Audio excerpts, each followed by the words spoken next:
Like if you really value that relationship with them, like they're going to value it back. So it's like, you put into what you're going to get out of it and they're going to do the same.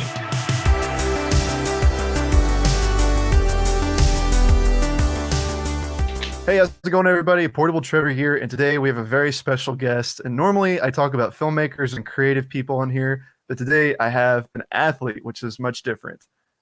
Please welcome Miles Christian. What's up, man? Trevor, how's it going, man? Dude, I'm great. So me and Miles go way back. We went to high school together. We played soccer, but Miles was different because he was way ahead of me in soccer. He was phenomenal. He has his jersey retired at our high school.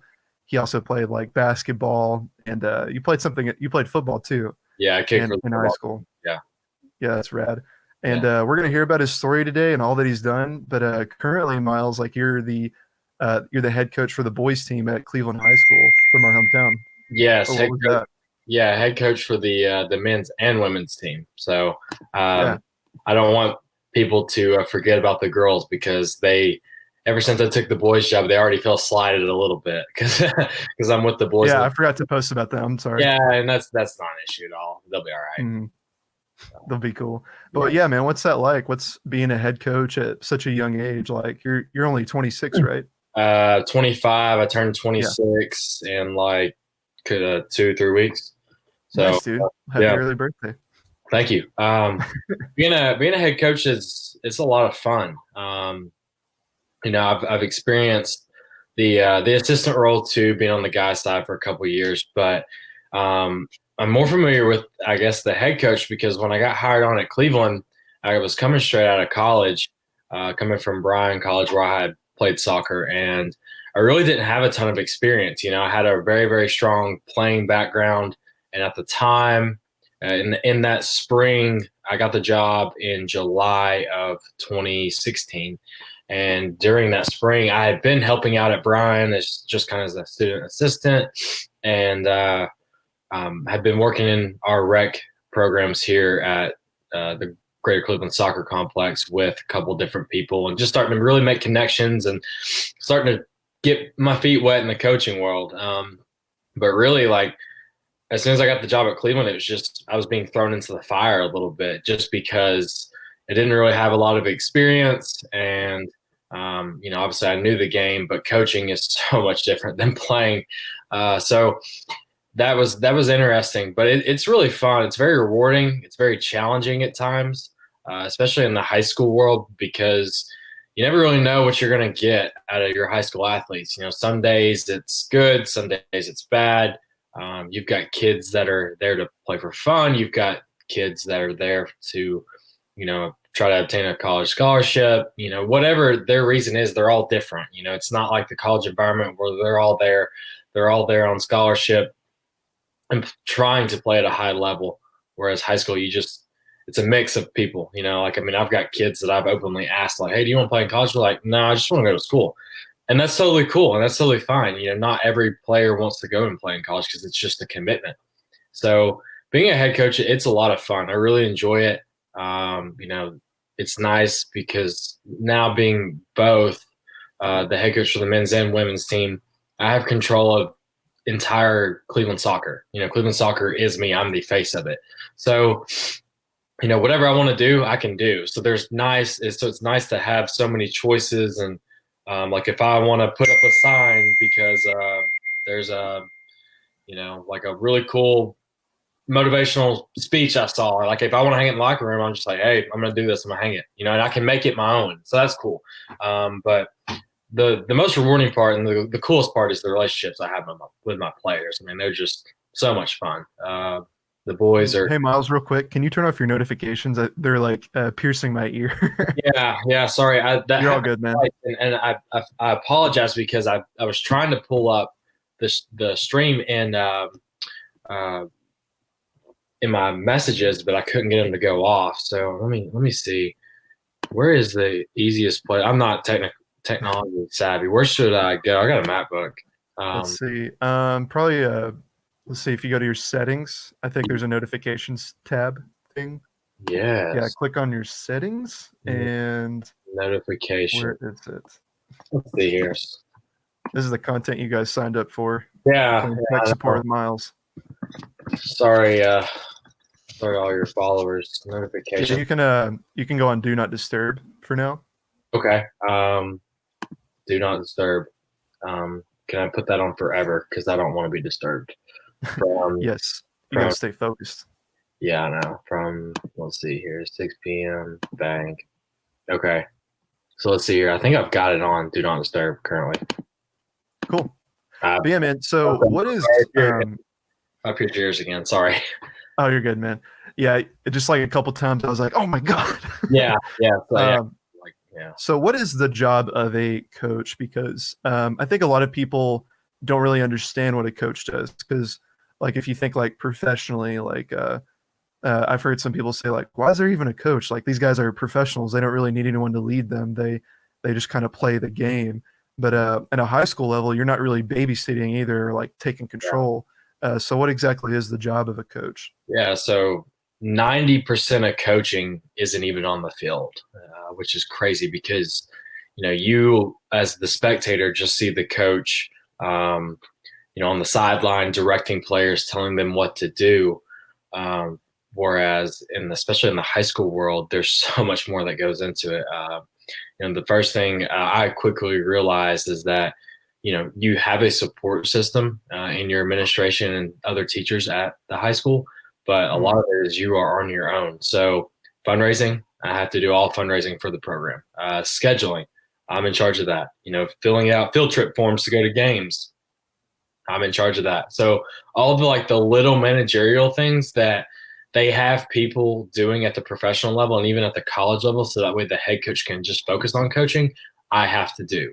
So, a lot of times it just feels like literally 90% of my job is not soccer, which it always is because it's geared toward that direction. Whatever I'm doing is for the soccer team, but it doesn't always feel like that. So, if there's one of the things I hate the most, and I don't know why I hate this, is the concession stand. I despise it. I'm like, if I can put that on a parent, I'm like, please, just run this for me. I don't want to deal with it. And it's because that's just one thing I figured out that I don't like dealing with. So thankfully there are good parents that will step up and do some of those things for you. But just little things like that, you just don't think about. You're like, who runs the concession stand?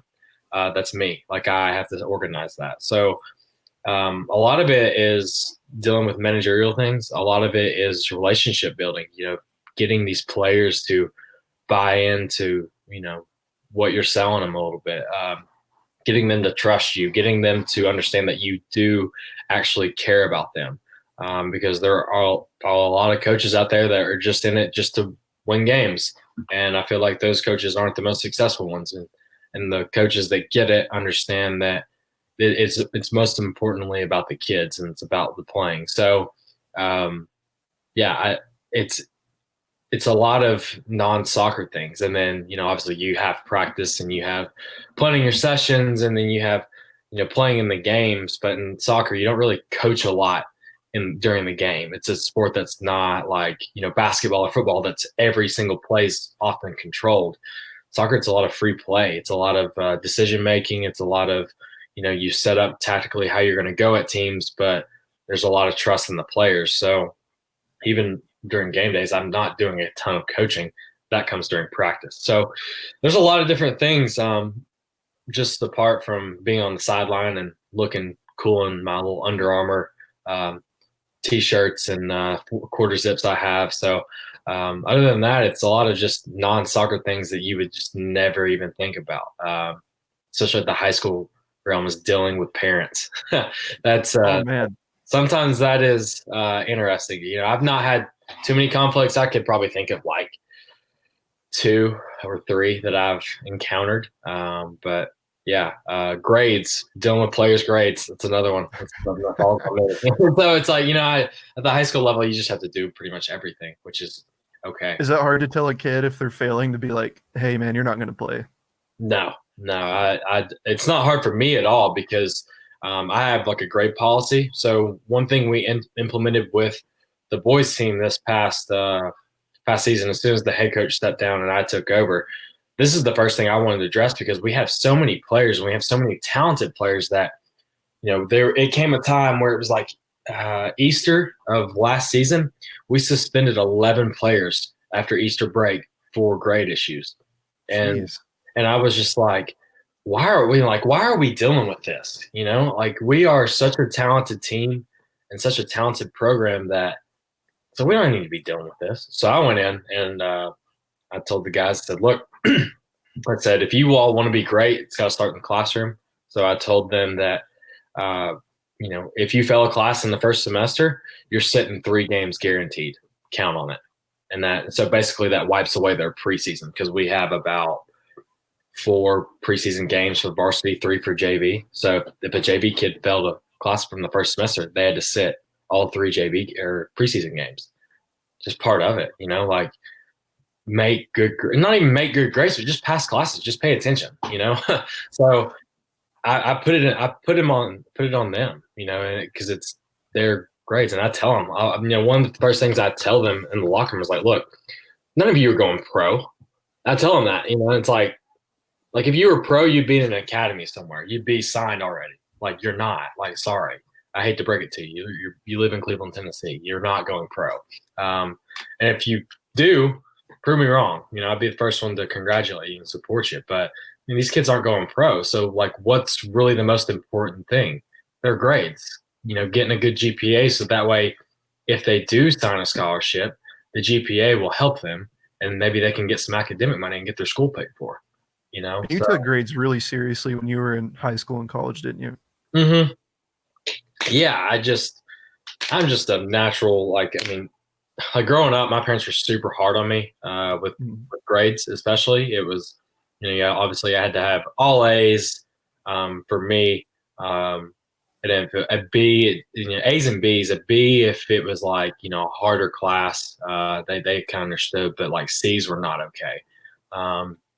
So yeah, high school, I think I had like right at like a 3.9 GPA.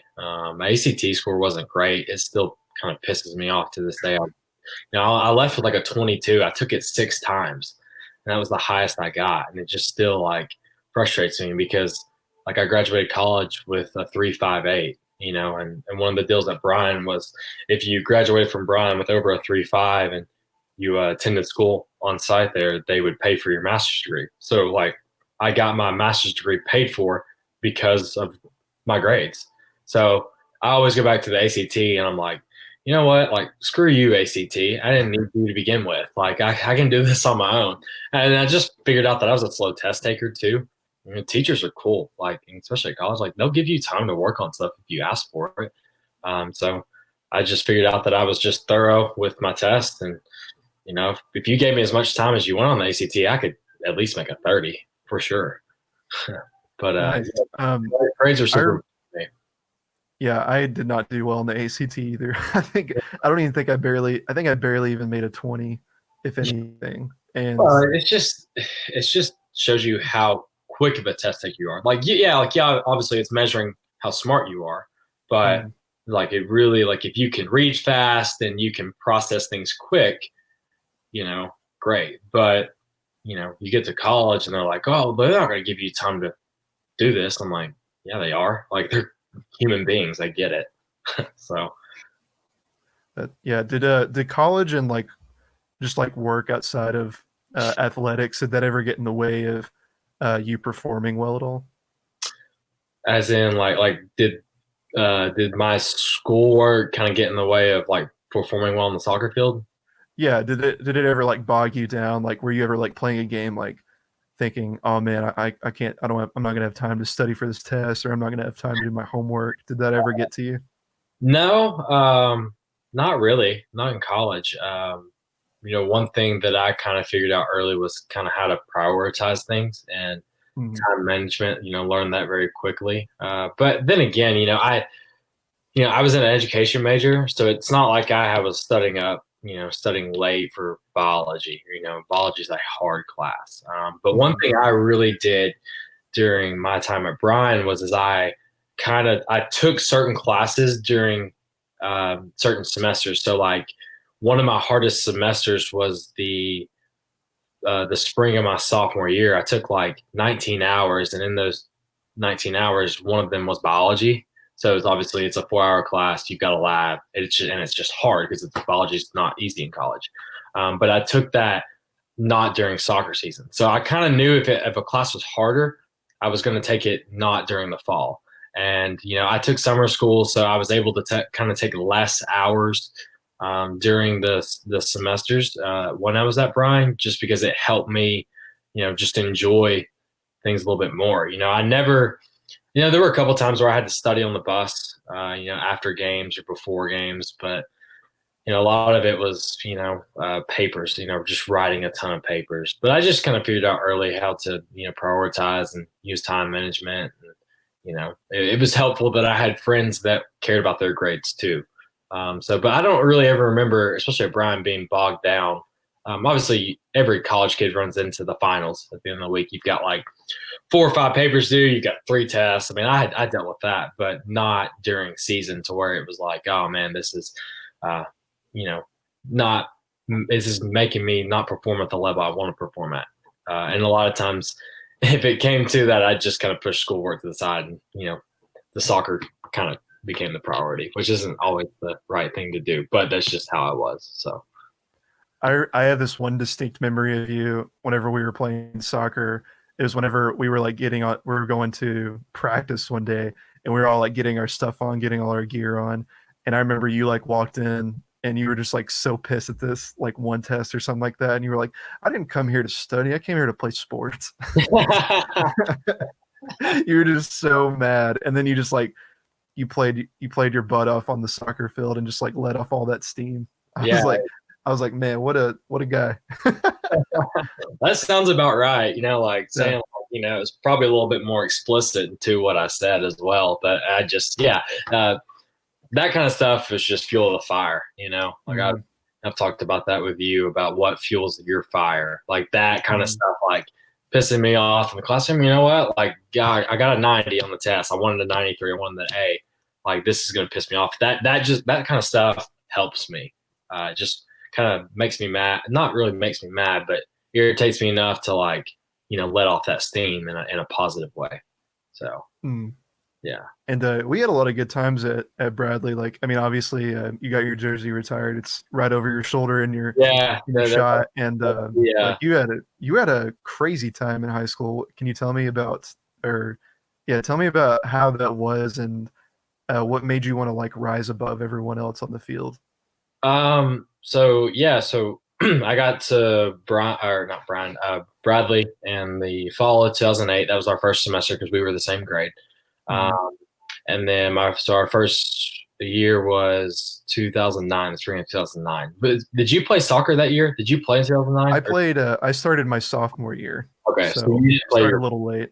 Yeah. So when I came in, there was already like I didn't know any better just because I was so young and I was kind of I didn't recognize the kind of buzz, I guess, around me because I was just young. I was 14 years old. Like, I'm 5'3", 5'4" on a good day. Like, maybe 120 pounds soaking wet. Like, I'm not a big kid at this time.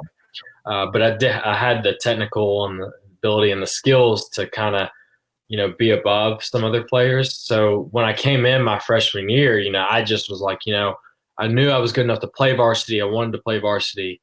But straight away, it was like, you could kind of tell with the guys, it was like, well, there's this bit of like buzz around me. It's like, oh, this kid's going to turn everything around. And I'm like, I didn't recognize that at this time. I was just a freshman, just trying to fit in.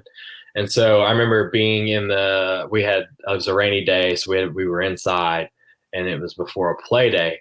And so Coach McKinney at the time, she and Blackman were drawing on the board and kind of going through the lineup.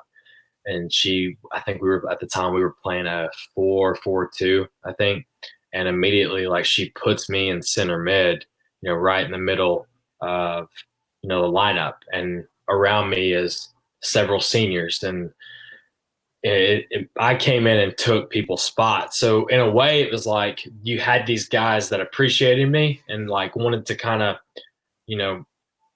help me be successful because it was like, oh, hey, this kid's good. Like, he can make some things happen for us.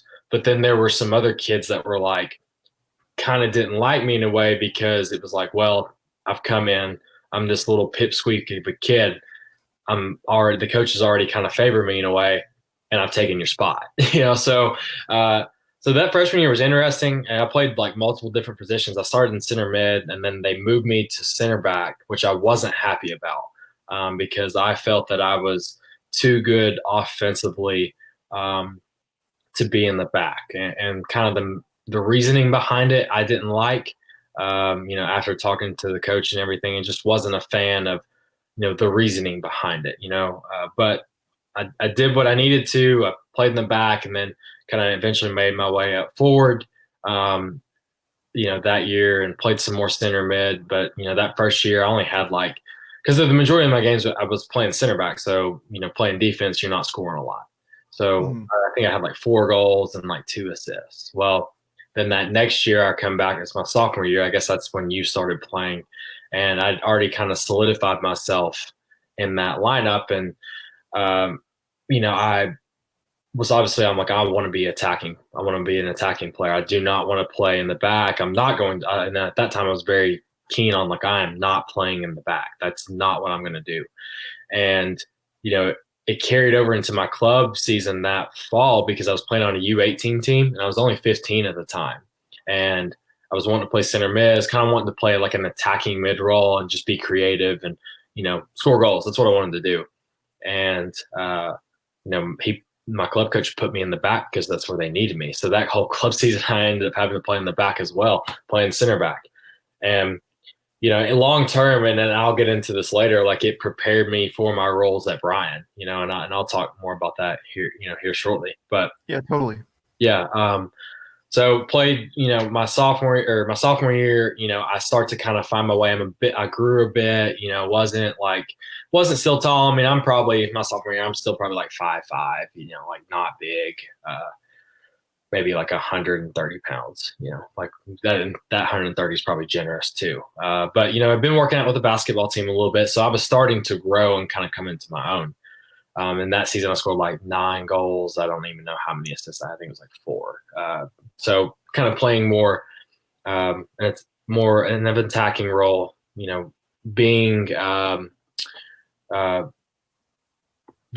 I'm trying to figure out the right word, but like becoming more of who I am today. I guess that's the right way to put it. So then my junior year, I grown to about 5'9", and that's when Blattman took over. And that year, that it was just different. I felt different. I felt more explosive. I felt more powerful. My growth sport, like I felt it. And so that season was kind of the breakout year. That's when people like started, to really recognize who I was as a player, because that first game of my junior year, Martin, you remember Martin Saragoza, he had gotten hurt in the alumni game. And that was kind of my other guy who I played off of. And, he was a good player, Bradley, and, didn't have him for the first two or 3 games. And so that preseason, like I remember like kind of coming in, we had a lot of new faces into the lineup, because we lost like Tyler Brock, Cameron Taylor, like that class of kids. You remember them? Oh yeah, they were great. Yeah, like great dudes. I love Tyler Brock, but we graduated a lot of guys, so it was like a lot of didn't know like what we were going to look like. We had a lot of new faces, graduated a pretty strong class, and for Bradley speaking, and that first game, like don't have Martin, we go down 4-1 at halftime, and I remember thinking like, and we're losing to a team that's trash. Like I'd tell you this, I mean, they're horrible. So we're down 4-1. I've scored on a penalty kick, and I remember Blattman just like laying into us. I don't know if you remember that halftime talk, but I kind of remember like going out in the second half and was like, all right, like I got to play. Like I really got to do this, and scored like 1 goal. And then it was just like, they just kept coming. Like, by the 5th goal when I scored and tied it up to make it 6-6, I remember like the goal just being like huge. Like it like wouldn't have mattered. Like if I would have shot, like it was going in. And that was, the game where I recognized I was like, oh, like I'm pretty good at this. And, I was more self-aware of who I was as an athlete and who I was as a soccer player. And then it just gave me the confidence to be the best I could be. And so after that first two games, I had 8 goals already, which was, I was one away from, you know, time my, scoring record the year before with 9 goals. And that year I wanted to come, I was coming in, I just wanted to score 15. That's all I wanted to score was 15 goals. And by game number 2, we had 14 or 15 regular season games. I already had 8.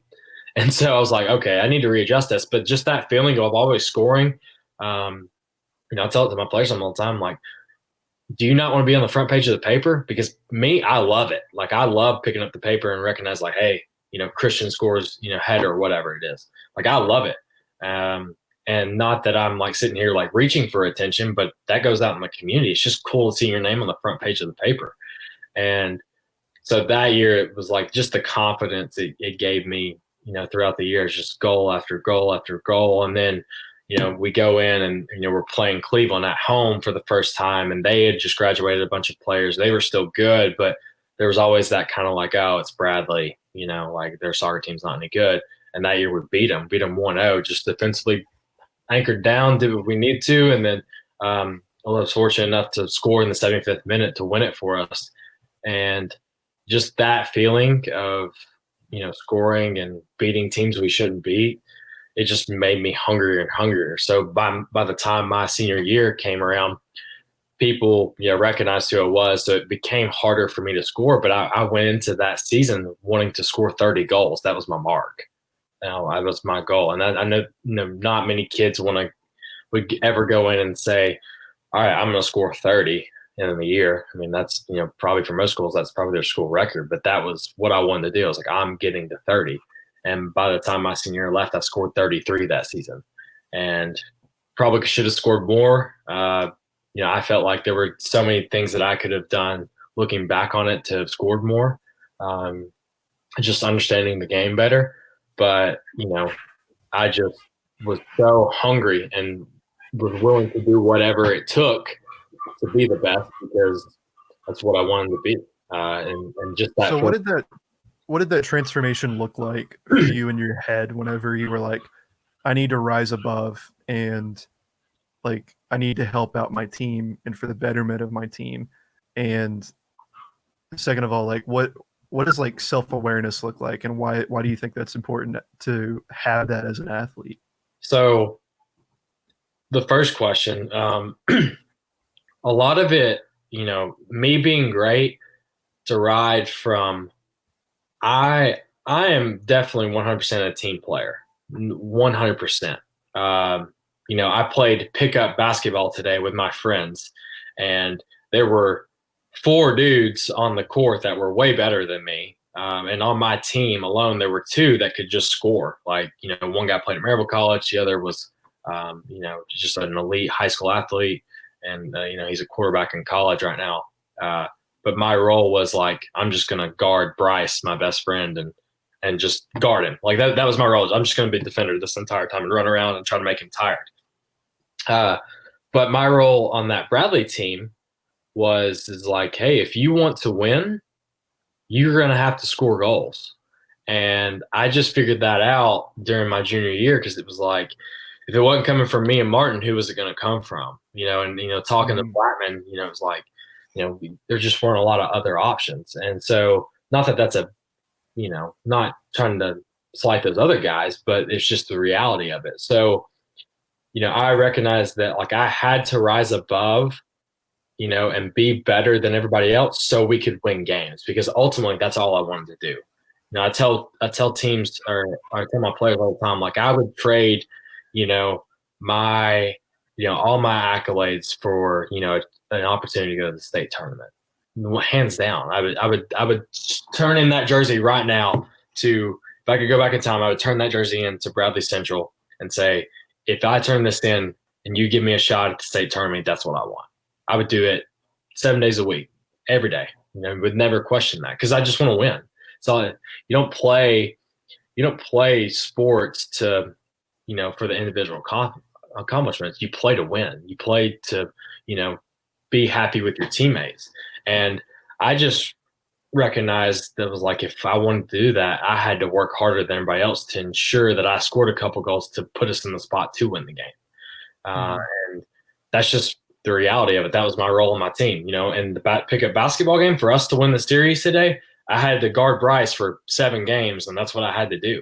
But ultimately, it's about winning, so that's what I was going to do. My role at Bradley, it was, hey, like I'm just going to have to score a crap ton of goals and hope that we win, And so that's why I chose to work harder and strive to be the best, was because winning was my main goal, always, always.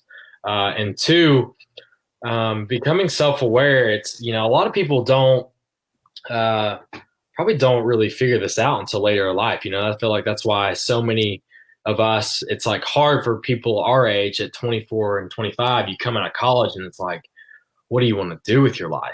Because you don't really have an identity yet. So for me at that time as a player, it was like the confidence I obtained from that first game my junior year. It was kind of like the light that was like, hey, like you can be this, just take it. And so it was just kind of it just took one game and my coach Blackman just instilling that confidence in me, saying like, yes, you can do this. And then I was like, okay, I can do it. And now I'm self-aware that I can do it, because I'm backing that statement up with performances. So that that process just kind of started my junior year. And then by the time my senior year, it was like, okay, when teams are, man marking you and they've got a guy following you around the entire game, that's when you recognize like, okay, like if you were some scrub, they wouldn't do this. But, you know, this is, for teams, their game plan to stop you defensively is to take a guy out of their formation to follow you around all the time. And that's kind of what that looked like. But understanding like that as a player and happening it at the right time made me who I was to be by the time my senior year left, and it gave me that confidence going into college. Dude, that's awesome. And going into college, I'm sure like you improved more. And I think it's funny, like I feel like a lot of people on their self-aware journey, usually like no one else is involved. Like it's just all about you. But you seeing people like going after you and like saying like, hey, guard that guy. That's kind of cool. That kind of like fueled your self-awareness. Yeah, That's yeah, I feel like I never hear that. yeah, and like no, I mean myself, like nothing I've ever done in life has been because of me. It's been because of Mm, other people that have helped me get there. And I think that if if I were to say that, it's like, no, it's just on me. Like, no, like Tucker Blackman didn't run my guts out to ensure I was in the best shape possible to be in that spot. To make sure that in the 75th minute against Cleveland, like you've got to sprint down the field to get in the right spots so Jordan Stills can throw you the header to head it in. You know, so it's always been like other people have helping me do that. And just obviously naturally, I start to kind of figure things out a little bit because I'm human, and it's like, okay, this works, this works, this works.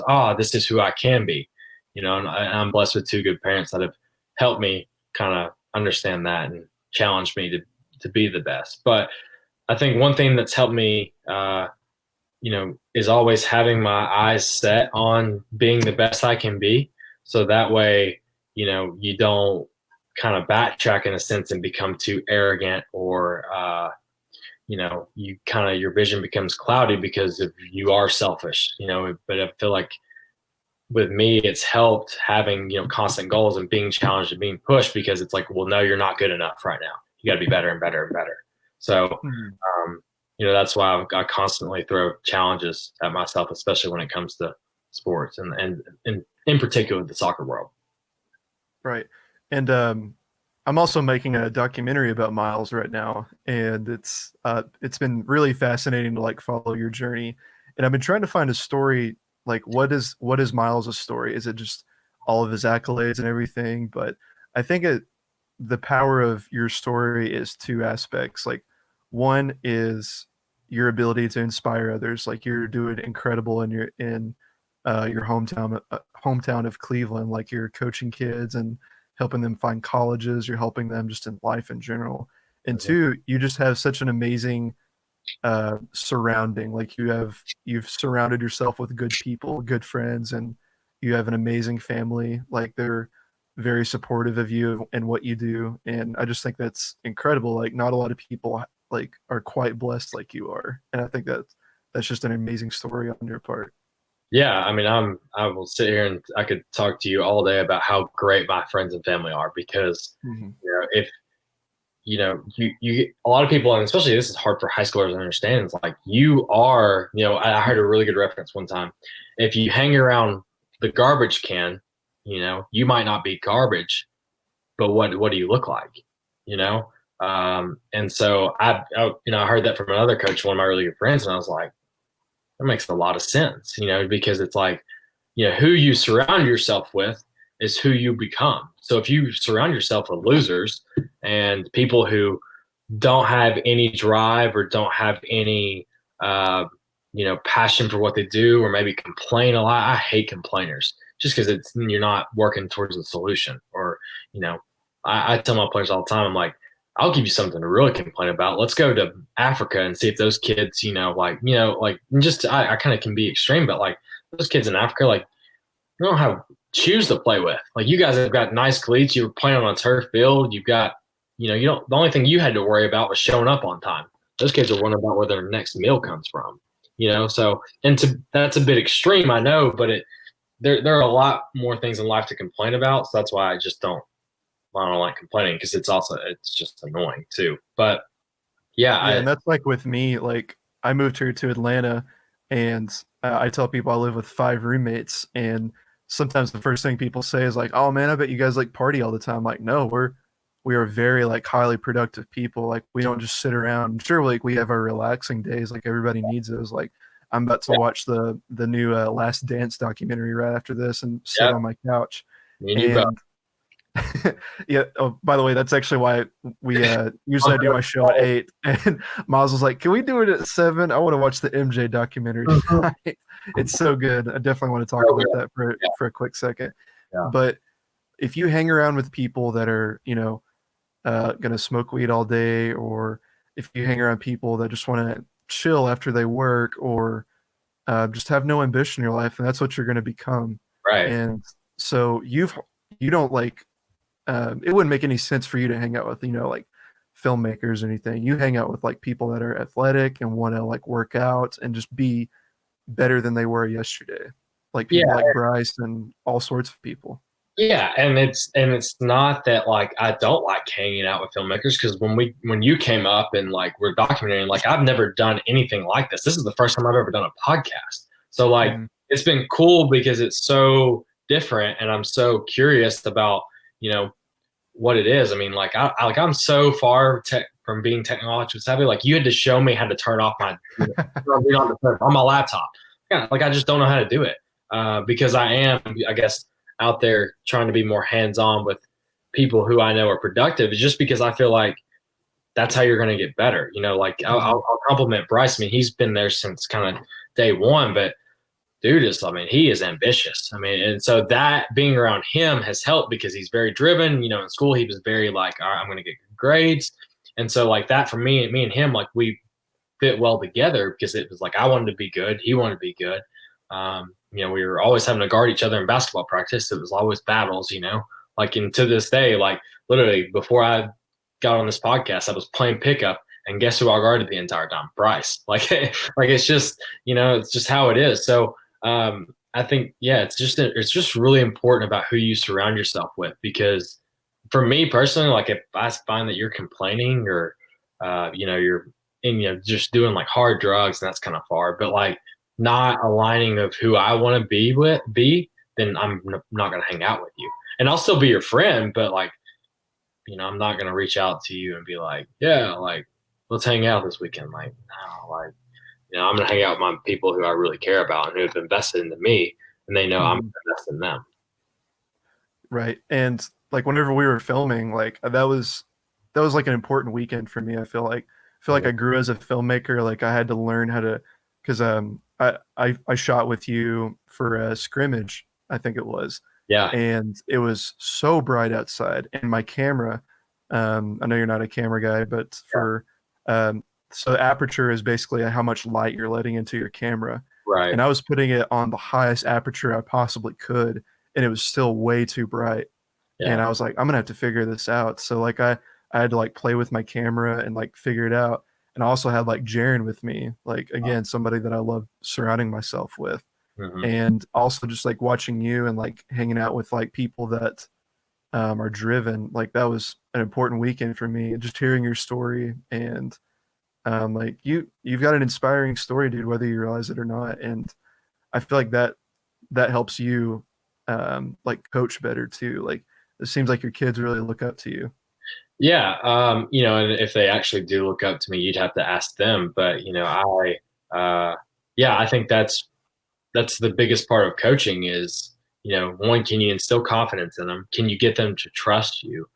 Mm. But like if you really value that relationship with them, like they're going to value it back. So it's like, you put into what you're going to get out of it and they're going to do the same. And obviously all kids are different, but these kids, I feel like these, especially the guys, this past season has been hard. So it's been interesting. I mean, like I'll have guys, they'll call me, they'll text me out of the blue, like, hey, coach, I need this. All right, bro. Like, I'll help you, like, however I can. And they know that. And I tell them, I'm like, if you need something, reach out to me. I'm here for you. I've got your back. And I think that just me being who I am, like, them recognizing that, like, I'm literally like, if they're going into a foxhole, I'm leading them into the foxhole to go to war with them. Like, I'm going to be leading the charge.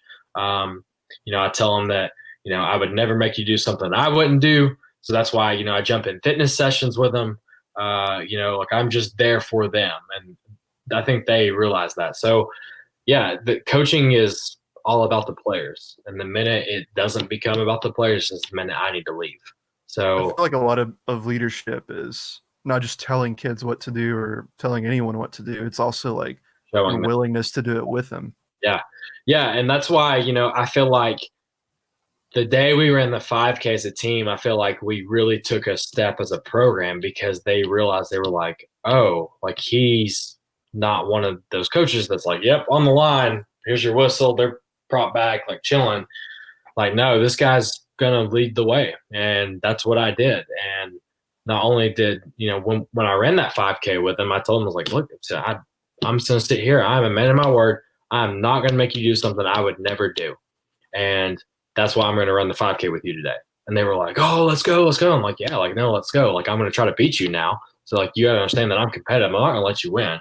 Uh, so, yeah, Did he even beat you? one kid beat me. One. Jeez. That was in preseason. So we had like 65, 70 kids out there. But the one kid that did beat me, it was kind of cool. We kind of had a moment, but like we did it along the greenway. So you know how Cleveland is. It's like that practice soccer field's up top. We ran it all the way down, hit the sidewalk along Raider Drive, and then hit the greenway. And so like there was a certain point, like we ran it, we hit it, and then we came back. So he was probably, I would call it striking distance, but he's, about a little over 5 yards behind me the entire time. And so when we hit the final stretch running up to the practice field where we're going to stop, it's a little bit on an incline. So I told him, he followed me. I was like, hey, like, come on, like, let's do it together. Let's do it together. And so he comes up there and we're running. Well, as we start to kind of hit the final stretch, you could kind of tell he was like a dog that was on a chain. He was like, you need to let him go. You need to let him go. And finally I was like, his name's Tim. I was like, Tim, just take off, beat me. And he just took off. And it was cool in a way because when we got done, players recognized they're like, oh, he's not immortal. Like they all know me for the guy that's working out and, being super fit and whatnot, but they recognize like, oh, he's beatable. So it's like, it's not like, oh, he's just doing this to show it off. Like, no, he's doing it because he actually cares about it and wants to do it with you guys. So it was actually good that someone beat me. But then I told them at the end, I was like, we have a magic number for everything. So like if we run, a mile, it's like, all right, the magic number is 6:30. Like that's the time you had to get it in. If you didn't do it, like you got an extra punishment. So I told them in the 5K, I was like, they're like, coach, what's the magic number? What's the magic number? And I was like, the magic number is you had to beat me. I was like, so all y'all 10 hills, see ya. And so they had to go run 10 hills because they lost to me. So that was fun. But the one kid that beat me, he just hopped right in with the guys and went and ran them. So, But that was the day we That's so awesome. took a step forward as a program. It was just cool because they really started to buy into what I was selling. Dude, that's so cool. I remember that reminds me of, and I told you this story before. So, mine and Miles is a high school soccer coach, Tucker Blackman, who I definitely want to have on the show at some point. Yeah, that Um, would be a character to have on. it would be a great episode. But I remember, so me and Blackman, like I always like, I loved palling around with him. He liked palling around with me, and he would always play this game with me, like before and after. I would try to like work on my footwork and like juggle a ball or something, and Blackman liked to tease me, and he would just like steal the ball from me, and then he would like motion me like, "Come on, try to take it from me," and I would try like all the time. And then there was just one week he took it from me, and I was like bummed out that day or something like that. And he took it from me, and he kind of like motioned like, "Come on, take it," and I was just like, "What's the point? Like, I'm not going to be able to take it from you." Yeah. And I remember so distinctly just him looking at me and being like, "That's why I want you to keep trying." And I've taken that to heart in so many things that I do now. Mhm. Like, something may not look beatable or even seem beatable, but you should always try. And for that kid, for him to be like, for you to be like, "Come on, beat me, come on, try." Like you weren't trying to be like, "Come on, dude," like you weren't showing off that you were faster than him. You Yeah. were trying to like encourage him, like, "Hey, you can do this, like try your best." Yeah. And he like gunned it and won. That's Yeah. so cool. Yeah. So it was just a good moment for him because he won. Like he was the first one done with the 5K. Mhm. So yeah, it's just like I said, it goes back to instilling confidence in kids. Some kids got checked a little bit because they've never ran a 5K before and their time sucked. But for that one kid, it was like, oh man, like all this work I've been putting in, like it's paid off. So Mhm. it's just a really cool moment as a coach. Do you remember a time in your life where you worked just tirelessly to do something and it finally paid off? Yeah. So my senior year of college, I was coming into the year. I'd already been told by my coach that I was going to be a captain and whatnot. I guess there's really two moments, I guess, because I could use my sophomore year because it's kind of the same scenario. But my senior year, I went into that summer because we were always given summer packets as for like conditioning, and so there was like different variations of sprints, distance runs, weight training, ball work, agility work, whatever it was, like it was all in that packet. So that summer, I knew going into that season, it was going to be my last season, kind of like as the player. Like, I knew I wasn't going to go pro. Like that wasn't really in my thought. Like I never, like you'll get like when in college, like there were a lot of guys that are like, oh yeah, I want to go pro. I want to go pro. I'm like, well, you don't have the work rate to back it up, and there's different things. And some of them have gone pro. I had a kid who played with me. He went to Bryan and then has worked his guts out and he's playing in the USL championship now. Oh wow. It's the league under the MLS. So he's a professional player. And so there are kids like that. But for me, I was like, like I don't want to go pro. I never like if you do want to go pro, your commitment to the game has to match your goals. So for me, I was like, I kind of knew I was self-aware. I'm like, I'm not some special, talented, like, professional player. That's just not who I am. So I knew going into that summer, like, this is going to be it. This is the last time I'm going to ever, you know, be be a soccer player, and then I know I was going to transition into coaching. So that summer, I went to, and actually it's funny, I still have the whiteboard, but I went to Walmart and bought a whiteboard. And I mean, it's probably like, like it's probably about 3 or 4 feet wide, just a normal typical whiteboard. And at the time, obviously I didn't have my own house. So I was living at home and I taped the whiteboard and put it on this door. So the way I slept, it's kind of like I sleep on my left side. So when I woke up in the morning, the very first thing I saw was that whiteboard. Okay. So what I did on that whiteboard is I sectioned off part of it and put like Sunday through Saturday. Like these are the days. So like when I did my work, I would check off that day. And so every week, I had to check off each day. It's like, hey, you did this day, you did this day. And it matched what I was doing in my packet, and as well as some other stuff. But also, like, I wrote my goals up there for that season. So it's been a minute, but like that summer, like I knew the first thing was I wanted to win conference as a team. I wanted to make the national tournament.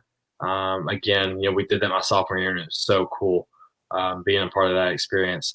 And then I had like some individual goals. There was one more that I can't think of, but one of them was being first team all conference, which, there's at the time there was like 10 plus teams in the conference. So a lot of really good players, a lot of international players that have probably a better background than me, I guess, in the game. Just a lot of really good competition. But my goal was like, I'm going to be first team all conference. I know, and my other goal was being academic all conference, because I had done that the previous 2 years. I was like, I really need to finish strong here with my grades. So that had like 4 goals, and every day, like I would go to sleep, I had to wake up. Those were the first things I saw were those goals. And it's insane a little bit in a way, but I knew it was like, I've got to do everything I can to make sure that, one, when I come in, I'm as fit as I've ever been, that I'm going to be the best leader I can be. And then like, I want to be first team all conference. Like that was what I wanted to do. It was like in high school, I wanted to be all state. So there's work that involves that. So that summer, my coach texted me a couple of times and just asking about it. But I think on the top of my head, I think I skipped 2 days that entire summer of where I was either not running, not lifting, not playing. There was 2 days that entire summer where I did not do anything soccer related. So I just worked my guts out that summer. And, in Tennessee, it's July and going, it's hot. It's freaking hot as balls. Very hot. It's so hot. So like, I was working at the time. So I just really, like, and it kind of went back to my sophomore year, but I built some same habits. Like my sophomore year, my coach asked me to cut weight, which is crazy because you've seen me. Like I'm not fat. So it's like, it was weird. I had to cut weight.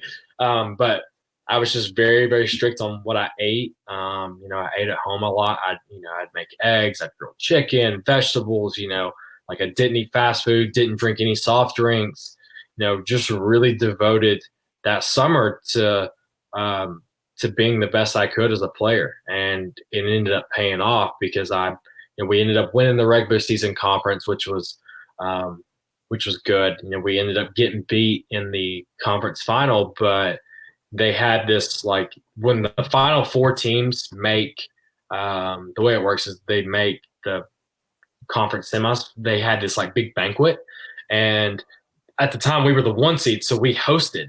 So it was at Bryan, but I remember like being there with my team, and so they were like, all right, 3rd team got announced, 2nd team got announced, and I was sitting there and I was kind of nervous because I had felt like that there were times during the season I was like, well, I haven't been this good. I haven't been like, I felt like I wasn't having as good of a year as I did my junior year. And my junior year, I got kind of shafted a little bit. I didn't make a conference team.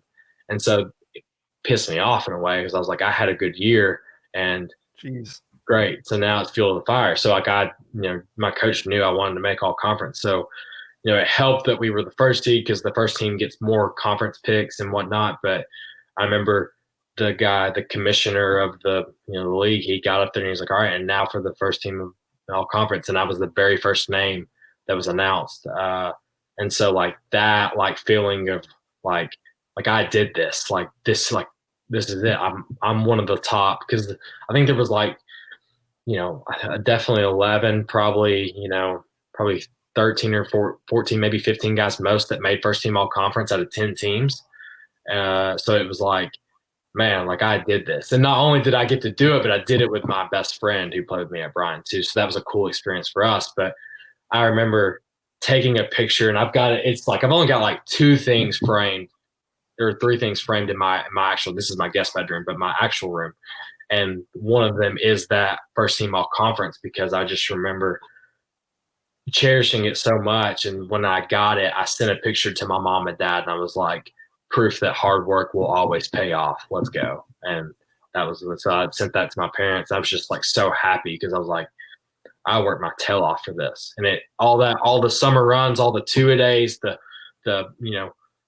working in the day, getting off, lifting, then going and running in the heat, all the time where, on Friday nights, I wasn't hanging out with my friends. I spent it in a racquetball court in the YMCA, juggling a ball, doing foot drills, just getting touches. It all paid off. So that's the one moment that I can think of. And I use that when we talk about goal setting with my wellness classes. I use that example a lot, just like, it was a bit extreme, but like every morning I woke up and I had to see what I did the day before and what I was going to do today and in the future. But I always saw those goals, and it worked because I busted my tail and it paid off. Definitely. And that's something I'm trying to get better at. But I read somewhere a long time ago, like, if you write something down, you are more likely to remember it, and you're more likely to do whatever you write down. Yep. Physical, it's there. Don't type it. Don't draw it on your iPad. Like, literally get a pen and paper and write it, or a whiteboard. But also, we got some comments here. So really, yeah. So first of all, Weston, thanks for joining the stream. He said stream looks better, 10 out of 10. My dad commented, he's T-off 721. He said pro soccer players are the top fit athletes in the world. Second is pro motocross racers. Do you believe that?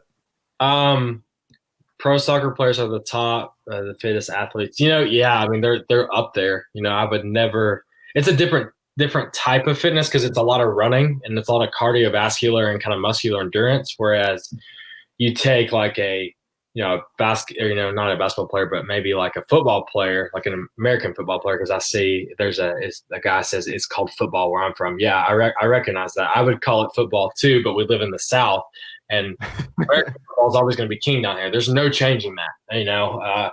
During this quarantine, you tell people that they might cancel football season, they're going to quarantine harder than they've ever quarantined because they're going to say football. But yeah, I would agree with that. And then with American football, it's more strength. But those guys are in crazy shape. Like soccer players can't do as much weight as they can. So it's all comparative. It's like it's built on your sport. But yeah, I would say that soccer players are up there with the fittest athletes, along with probably like swimmers. I could never do what Michael Phelps does. Lord have mercy. Oh yeah. Yeah. So he said second is pro motocross racers. I don't know about that. I don't know about but I do know that like NASCAR drivers have to be in pretty good shape because of the force they deal with in the car. Oh yeah. So I do know that. That's nuts. And Otto and Seb, the simp gods. I hope you guys are doing well. See you guys in the comments. Not sure who you guys are, but always thanks for tuning in. Yeah. Let's see. But yeah, man, like we're closing in on close to an hour. I try to keep these close to an hour, but Miles, like you have an incredible story. Probably should have you on again just so you can tell the rest of it. But yeah, I got some good soccer stories if you ever want to hear them, just crazy ones from club days, college days. I mean, just nuts, like just wild moments. So yeah, and also want to save it for the documentary because I want people to tune in. I don't have a name for it yet. I'm still editing it. Mm-hmm. This documentary's there's so much, Yeah, for real. And we kind of had to put a pause on it because of the whole COVID thing. All right. And like Miles, I think that will add to your story because you told me that you're having some hard times through this because you can't coach or anything, and this is like your first year too. Yeah. To keep it light, like, it sucks because this year, I felt like we had a team that was going to be in the state tournament, and I talk about that now because I know our season's over. So I'm confident enough to say we were going to be there just because of all the things that were lining up. To not have that has been hard, but like I've told some other coaches, I'm like, I don't think these people understand, like, when I get back, like, I'm not going to be like, oh, I miss those seniors. Like, no, I'm going to be hungrier and more motivated than ever because I had it taken away from me, and it's, I hate it for these seniors, but for me personally, I'm going to coach harder than I've ever coached. I'm still going to do the things with them that I would normally do in preseason and everything, but like they're going to get a more hungry and more motivated individual. This is just fuel of the fire. And like I told one of my coaches, I was like, it's going to take, I'm going to be like the Incredible Hulk. That's what it's going to be like. Like I'm just going to be like Hulk smashing things. So happy to be back on the field whenever that moment does come. Dude, that's so awesome. Well, Miles, thank you so much for being on, dude. Definitely would like to have you on again. Like you're a very motivating guy, and can't wait to have you on again, man. Is there anything else you want to say? Yeah, no, I'm good, Trevor. Thanks for having me on. I love doing stuff like this because it's so different than what I'm used to doing. I have had to make some more home videos. You saw the one I made for the soccer team and the seniors, so I sent that to you. But yeah, I mean, this is fun. I love this stuff. I definitely want to be back on because we don't have to talk about soccer. We could talk about, fitness. We could talk about, different things. We could talk about all kinds of stuff. I mean, all kinds of stuff. So yeah, but more importantly, thank you for having me on. I've enjoyed this. Sweet. And more importantly, Miles and myself, we have to go watch The Last Dance right now. Yeah. If you haven't had a chance, you need to watch The Last Dance documentary on the 90s. I guess it's on Michael Jordan and the Bulls, but so good. I'm so glad you watched that first episode because I've seen both episodes. You texted me and you were like, this is so good. It's so great. It's so good. So yeah, I mean, obviously ESPN kills it with their 30 for 30s in these documentaries, but you knew it was going to be like, it's Michael Jordan. Like, this guy's insane. And like, one of my favorite things from that was like when, do you remember the part where Roy Williams was talking? It was his coach from North Carolina. Mm-hmm. Yeah, he goes, Michael Jordan's like the only player I've ever seen that can turn it on and off. And he goes, and he never turned it off. Never freaking turns off. I was like flipping chairs. I'm like, let's go. Like, I'm pumped up. Like, get me out on the field. I'm ready to go. So yeah. Yeah. And I'm not even like super into NBA or basketball, but just seeing people like at the peak of what they can be is so cool to me. So cool. And seeing Michael Jordan just like fly through the air, like that's like a human being is doing that. Well, he says, it's crazy. He loves playing golf. So he's like, yeah, I'm going to go play 18 holes. Well, before that series with the Boston Celtics, Danny Ainge beats him in golf, who plays for the Celtics. And he's like, all right, yeah, MJ, I'll see you tonight. And he goes, yeah, thanks, Eddie. And he's like, and by the way, tell your boy DJ I got something for him. So Dennis Johnson was the guy that guarded Michael Jordan. Michael Jordan had 63 that night. Yeah, that was such a great episode. Yeah, he's like, tell your boy I got something for him. It's crazy. Love it. I love it. It is. Well, it is playing right now as we speak. So I'm going to go ahead and end this. Thank you, Miles, so much for coming on again. Hope you guys have a blessed day. And thank you, everybody, for watching. Yes, sir. Thanks, Trevor. See you, man.